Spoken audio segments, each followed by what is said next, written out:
All right, number 8 in my Pick 10 comedy series. Hold on, I gotta fix it. It's crooked as hell, man. You think you set it up right, and then. All right. I didn't even check. I usually sit down and check the sequence. All right. Me, but. All right, so pick number 8 in the Pick 10 comedy series. We are at Balls of Fury. Man. This might be the one. You know, I'm going through. I love. Well, I thought I did. I went in. I picked these 10 movies because these are ones that I generally wanted to revisit again. Miss March was sort of let down, but like going through all these movies again, there's still 2 more too. This might be the one that tops the list. Not to spoil it or anything, but I love this movie. It's weird because considering some of the other ones we got, like Forgetting Sarah Marshall and Pineapple Express, this might top Pineapple Express, which to me was the top of the list. I don't know.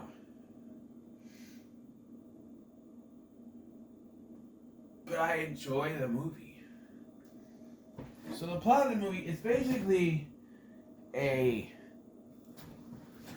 basically in the style of a kung fu movie, an old kung fu martial arts film, but with ping pong as the center of it instead of martial arts. So you have Randy Daytona, played by Dan Fogler, who is just this child prodigy who went up against this German, adult German competitor in this Olympics thing, ping pong, or table tennis, excuse me. And his dad bet on it with the gang, which caused him to be nervous. He lost, and his dad was murdered for it. And he's become infamous because he got knocked out by Volstagg, or by whatever his name is. And his catchphrase was usually, well, you won, what are you going to do now? I'm going to Disneyland. I go to Disney World, whatever. And so he gets knocked out, and then I'm going to Disney World, whatever, at Disneyland. And like, yeah. So that's been on him. And all these years later, he's now in his 30s. And he's basically using his talents for ping pong in a magic show. Where we get the only recurring actor from another movie in this, David Koechner, who is in 2 movies, this and Sex Drive, all the way back at the beginning of this series. Didn't realize he was in this. But yeah, David Koechner has a cameo as this other entertainer who's singing 2 Tickets to Paradise with a bird. And But Special Agent Rodriguez, played by George Lopez. Who told you that? But show! Yeah, I love George Lopez. I love the George Lopez show. I wish they would start airing it on Nick at Night again. I used to watch it late at night. I have days off or something. Late at night, they had like 2 in the morning. All they play is Friends now. That's it. Which I see why it's the most popular. But 2 in the morning, like, relaxing with some George Lopez. I have the season 1 and 2 DVD set, but you can only rewatch the same episodes over and over again. You know, but yeah. So Agent Rodriguez shows up and says, we got this operation for this guy named Feng, who is, doing illegal stuff, and we want to take him down. But we need someone to go in there under the guise of a ping pong player, and we think you're the right person for the job. So they need to take him to someplace so he'll get noticed. They take him to this little competition, and he loses, which is confusing to me because they probably shouldn't have had this. This doesn't make much sense to me because you literally see in his performance in his magic show, whatever it was, that he's still really good with the paddle, and then he loses this, and it's like, why? So we could have the stereotypical, we have to go find the ancient Chinese master, played by the great James Hong, who you may know from Big Trouble in Little China, and cut a few episodes of the Disney XD series, I'm in the Band, where he said my favorite phrase of his, "That's why I never eat bologna."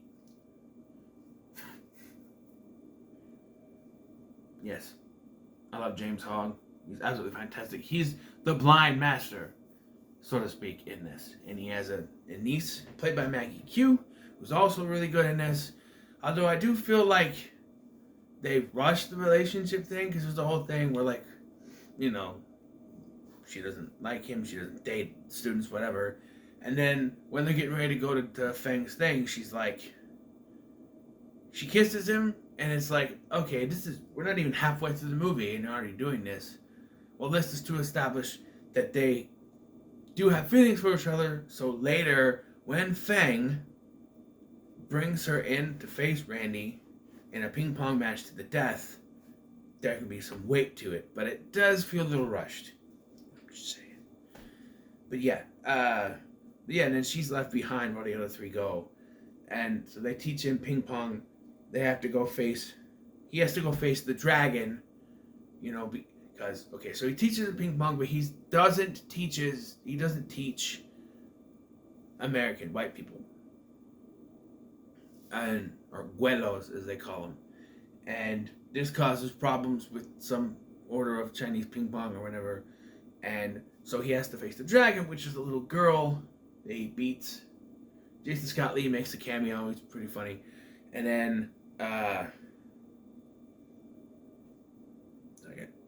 dry skin and itch or dry skin or something bugging me. I don't know. But what's that? Oh, okay. So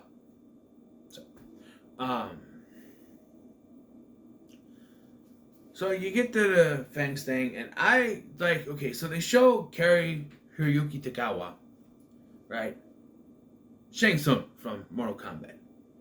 And he's like the hired hand. And then in the beginning, when Randy's father is murdered, you see, like,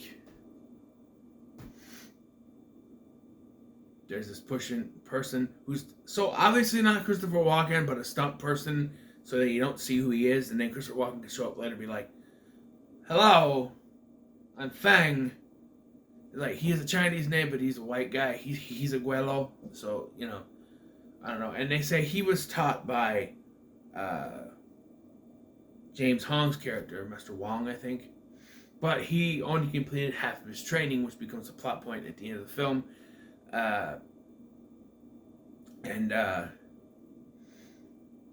So, yeah, he's hosting this big tournament, and we get the return of Volstagg, who I should say he's played by the great Thomas Lennon. I love Thomas Lennon. He is fantastic in this. Like a conversation before they go into their ritual phase, like, you know what? I talk such mean things, but I do not mean him. He's like, that's why I had sex with your mother last night. And my mom's been dead since I was 2 years old and never even knew her. Yeah, that's why I think so much and whatever. But yeah, something about his dead parents. I don't know. He's funny in this. I do feel though that if they were gonna do the pull out from the rug ending, where Feng was going to force him to face Maggie in a ping pong battle to the death, and Volstagg was just going to be killed by the dark, which he does go out. He gets they establish that this is sudden death, which means if you lose, you die. And you have Aisha Tyler, who I know from the rebooted Whose Line Is It Anyway, and she was Mother Nature in the Santa Claus movies. She is this person who just shoots the darts, and I love how, like, she's usually when they shoot him, it goes and they die. But with Thomas Lennon, he's got to be a little funny, so shooting goes yeah, poison dart. Okay. He just dies. It's funny. But I do feel like that's undermined because Randy, like, Vostok was the big, like, he basically ruined Randy's life in that match. You know, it was the cause of his father's death, losing to him, caused trauma with that whole I'm doing Disneyland type thing. It should have been his redemption to beat Vostok, but he doesn't. Instead, they kill him off, so that he can face Maggie in this fight to the death, and it means more because there's that love thing between them. And he refuses to fight. He keeps hitting the points off her, so that it, but she's forced to fight back, but it doesn't even go anywhere because Fang's just like, okay, never mind, I'm going to kill all of you.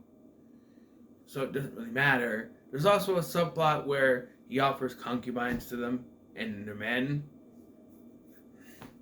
Yeah, those 2000s movies and they gay jokes. Doesn't age a bit. Not at all. But it is Dietrich Bader, who's always good in everything that I've seen. He was great in the Drew Carey Show. And this, he was freaking Batman. Batman the Brave and the Bold, and I guess was supposed to be the voice of Batman for the new animated series they were doing for HBO Max, which is weird because they said it was going to be a continuation of the Batman the Animated Series. So I wouldn't have Kevin Conroy come back. I don't know. It's really weird. It's not happening anymore, so I'm not going to focus on it. But yeah, they have stuff with him, and then this is where it gets kind of confusing. So the whole place is wired to blow. And they're going to leave, right? They come in, we're going to get out of there. But Randy decides, I'm going to go back and save the concubine dudes. And by doing that, he gets captured. I do love this line, though. He's like, hey, don't you want to face off to see who is the best student? Who is Wong's best student? And then you see that Rodriguez, Maggie, and Wong have been captured, and Wong says, I think we can assume it is Randy, which I'm pretty sure he had more students than just those two, but they say it was Randy. And then I do like when he goes to face Vostok earlier, like his paddle he's been using, which was a special paddle, I think it was Maggie's father's paddle, it breaks. And so Wong gives him another paddle. He says, this belongs to the best player to ever play, and it's Randy's paddle from the tournament, which would mean so much if they actually had this fight, but they don't. They pull the rug out from under you. The flowers are still standing, and they kill him off, which is a little disappointing. But then we have the ping pong battle, between Fang and Randy, and it starts off as a normal one, but they got these suits on to electrocute them every time that they lose a point. And so they're playing, but, Randy gets the point, but it electrocutes him. He's like, what? He's like, oh, I forgot to tell you, you get a one bounce, you can play off anything, a one bounce, it counts. So now they're just playing off the floor, which gets a little ridiculous when they go outside. From experience, you cannot bounce ping pong balls on dirt. It'll just land there. It's ridiculous.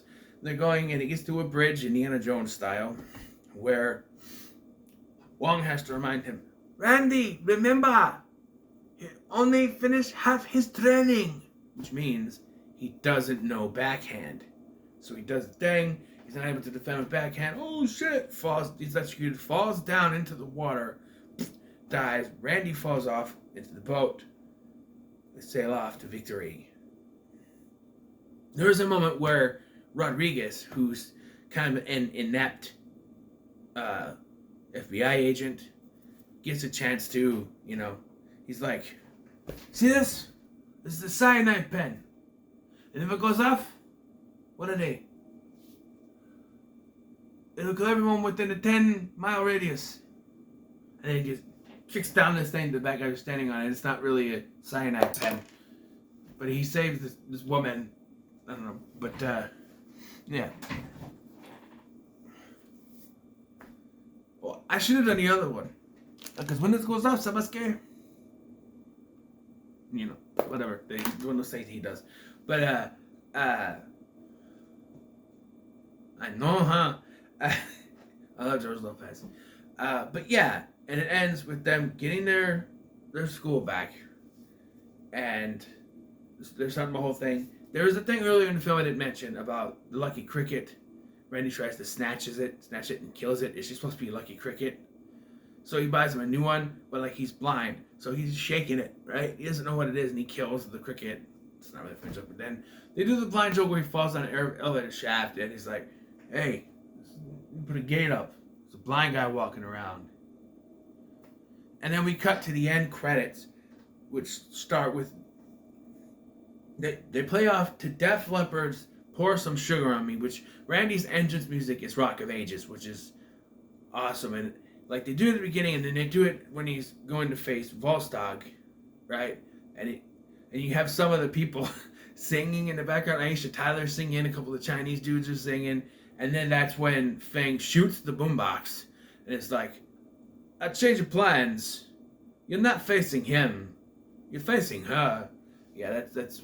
But I love that. I love Def Leppard, so you know it's always good. At the end of this film, maybe that's why I love it so much, is that it rocks with that Pour Some Sugar on Me. The whole cast, even Christopher Walken, Pour Some Sugar on Me. It's fantastic. And then you get the credits of all the actors in the movie, and it's really cool. And there's some deleted scenes, like with Dietrich Bader trying to save a panda that's fake, and there's like bloopers of like trying to get the little chopstick thingies in Jason Scott Lee's nose, but it doesn't work, so he's hey, and other things.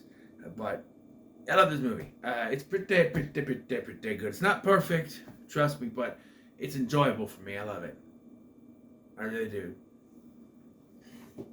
All right, we got 2 left, 1 or 2, and usually what we do when we get to 2 is just flip the coin, because try to roll the dice of 1 or 2. That's gonna take too long. So we're gonna do George Washington out. How you doing, Mr. President? And we do the flippy of the coin. Now I don't know how I'm gonna do it like this, but we'll try it. Ready? Flippy. It landed on the. Okay, I should establish first. Heads 1, tails 2. Okay. Landed on the floor. Okay, so that's basically the first one that landed on the DVD case was heads. Landed on the floor was tails. Let's try this one more time. Tails. 2. Okay. It's 2. I forgot to do the thing. I already switched it back, so we're going to do it like that. Okay. And we have, it's either I Love You Man or the new kid, the new guy. It is the new guy. So we're ending with I Love You Man. It is the new guy, which, I'm just a kid and life is a nightmare. I love that song. Is that music video? Music video is on here. I'm going to have to watch music video after the movie's over. But, yeah. Wait for this. And it's going to be really weird ending with I Love You Man, because I've only watched this movie once. So, all the other ones I watched a few times. But I Love You Man only once. So it's going to be like a second time watch. So, yeah. But, yeah. So what are your thoughts on Balls of Fury? Let me know in the comments below. Make sure to like, share, and subscribe. Thanks for watching. I've been Scotty, and I'll see you in the next one.